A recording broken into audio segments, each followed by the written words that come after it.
Hola, ¿qué tal? Bienvenidos, buenas tardes. Mi nombre es Pedro Iván Hernández Hernández y hoy vamos a hablar acerca de la construcción de la realidad social de los autores Berger y Luhmann. ¿Qué entendemos por realidad social? Bueno, realidad social, los autores la ven de dos maneras, puede ser subjetiva y objetiva.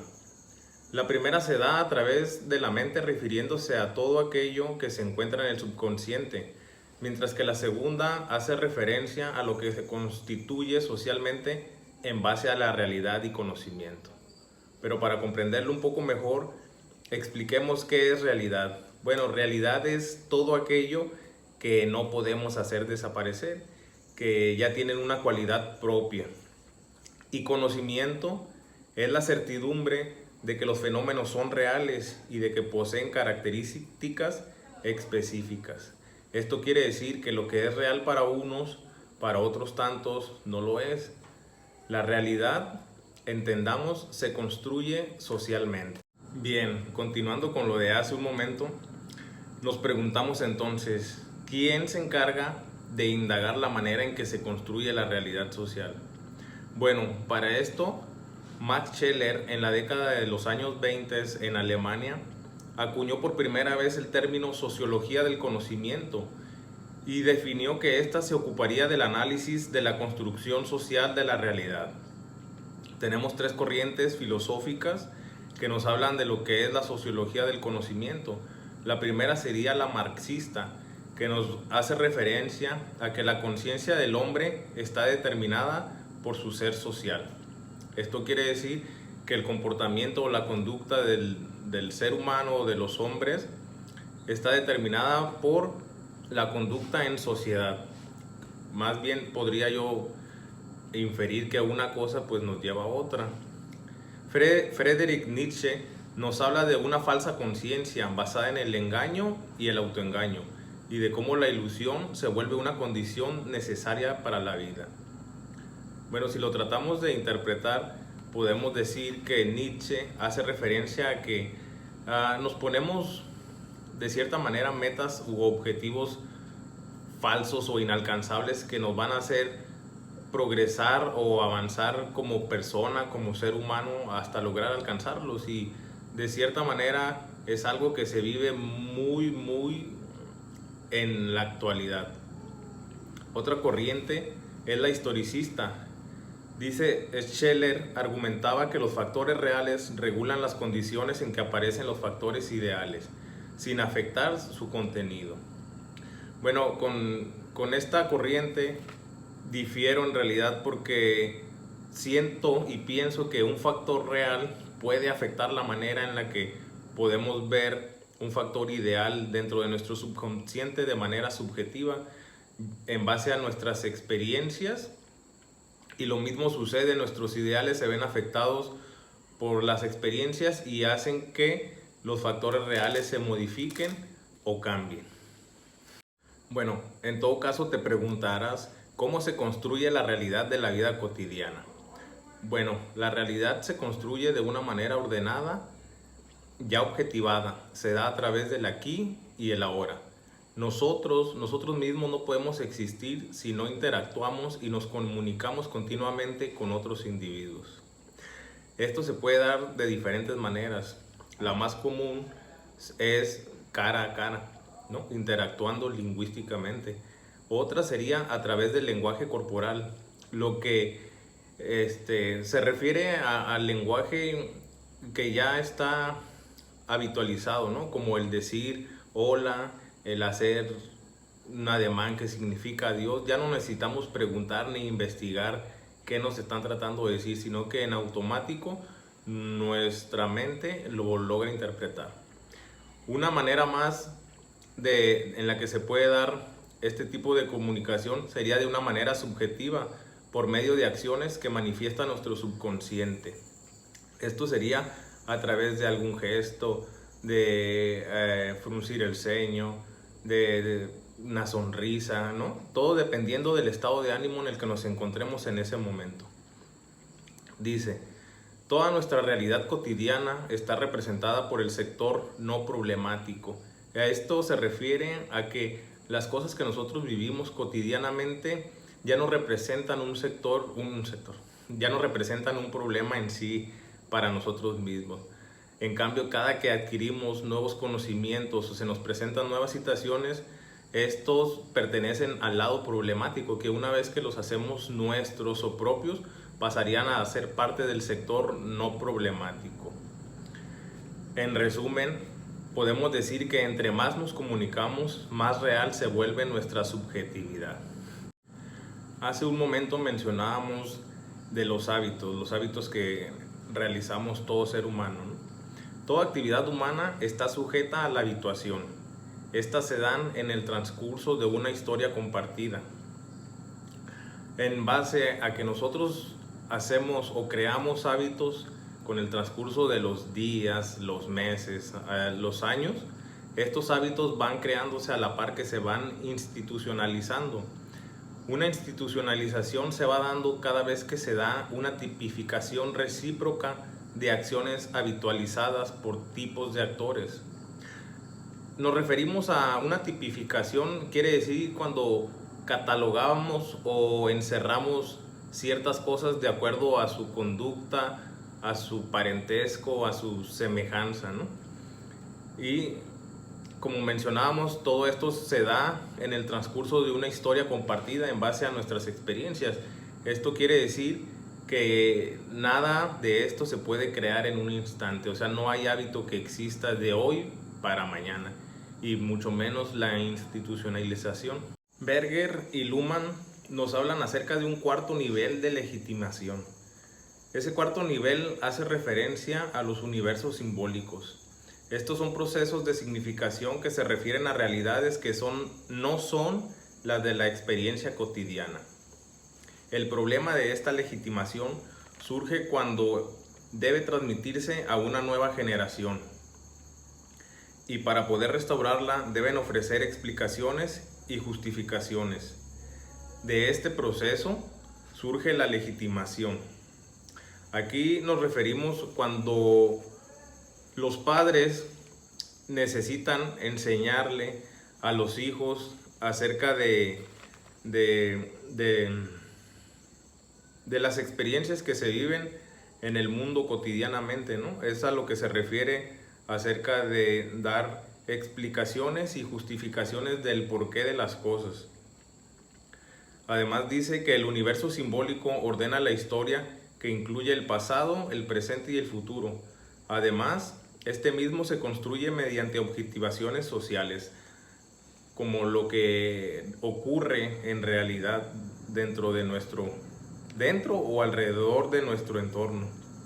A esto pues hacen referencia los universos simbólicos, ¿no?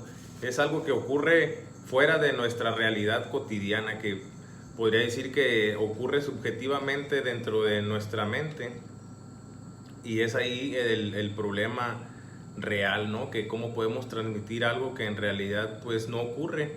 Se podría decir que se pierde o se distorsiona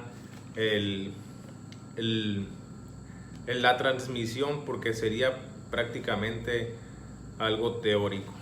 Marx nos mencionaba en un principio que la conciencia del hombre está determinada por su ser social, pero el individuo no nace miembro de una sociedad, nace con una predisposición hacia la sociedad y luego llega a ser miembro de una sociedad. El sujeto se empieza a incorporar como miembro de una sociedad determinada en base a su conducta, a su conciencia. Dice, entendemos como punto de partida a la internalización. Esto quiere decir, esto es la aprehensión o interpretación inmediata de un acontecimiento objetivo en cuanto expresa significado. Quiere decir que las cosas que van sucediendo en nuestro entorno las vamos haciendo nuestras, o nosotros nos vamos internando dentro de todos aquellos acontecimientos. Dice que la internalización se da de dos maneras. Se divide en dos partes. Se divide en internalización primaria e internalización secundaria. podría decirse que la internalización es la manera en la que se aprenden las reglas o las normas. Dentro de la internalización primaria se implanta en la conciencia con mucho más firmeza que los mundos internalizados en socializaciones secundarias. Esto quiere decir que se internaliza de acuerdo a los rudimentos del apartado legitimador. Se queda grabado más porque el ser humano viene prácticamente en blanco. Él no conoce otro mundo o una sociedad diferente a la que está empezando a vivir o a experimentar, ¿no? Él cree a sus padres como un todo, una verdad absoluta. Y dentro de la socialización secundaria, es donde se internalizan los submundos institucionales o basados sobre instituciones, sobre cosas que ya están hechas, ¿no? O sea, nos vamos creciendo y con el paso del tiempo en la vida adulta nos vamos dando cuenta que existen un sinfín de submundos o instituciones diferentes. Entonces es cuando adquirimos un conocimiento específico ya basado en los roles que desempeñamos dentro de la sociedad, estando estos directa o indirectamente ya arraigados en la división del trabajo. La realidad de la vida cotidiana se mantiene porque se concreta en rutinas, lo que constituye la esencia de la institucionalización. Bueno, para concluir, hablemos acerca de un proceso de construcción de la realidad social. Podemos ejemplificar el paso hacia la madurez emocional. Entonces nos preguntamos, ¿de qué manera o cómo se da esta madurez emocional? Podríamos decir que con el paso de los años o con la edad nos consideramos o nos consideran personas emocionalmente maduras. Podría ser a través de las experiencias que vivimos a lo largo de nuestra vida, o el tener esposa o el esposo, el tener hijos, el tener un trabajo. Quizás eso podría decirse que son la manera en la que se podría dar un tipo de madurez, ¿no? Pero en realidad, ¿qué factores influyen para que nosotros nos volvamos emocionalmente maduros? Podríamos decir el estado civil, si eres una persona soltera, casada, viuda, divorciado, el trabajo, una persona con un trabajo lo podemos considerar que es una persona madura, a diferencia de una persona que no tiene trabajo, que la podemos catalogar o tipificar como una persona desobligada. Además, el tipo de decisiones que tomamos conforme nuestra edad nos van diciendo si somos o no, de acuerdo a la vista de las demás personas, si somos unas personas maduras. No podemos hablar, o cuántas veces no hemos escuchado mencionar o juzgar por la edad de ciertas personas su conducta, refiriéndonos a que personas mayores tienen conductas infantiles y personas muy jóvenes tienen conductas muy maduras, al parecer, a la vista de los demás. También el grado de educación, de valores que sean inherentes a nosotros, ¿no? También en eso puede ser un factor que influya dentro de la madurez. Pero, ¿qué determina la madurez? O sea, nuestra conducta, nuestra manera de comportarnos en sociedad, o quizás el grado de responsabilidad que tenemos de acuerdo a nuestra edad.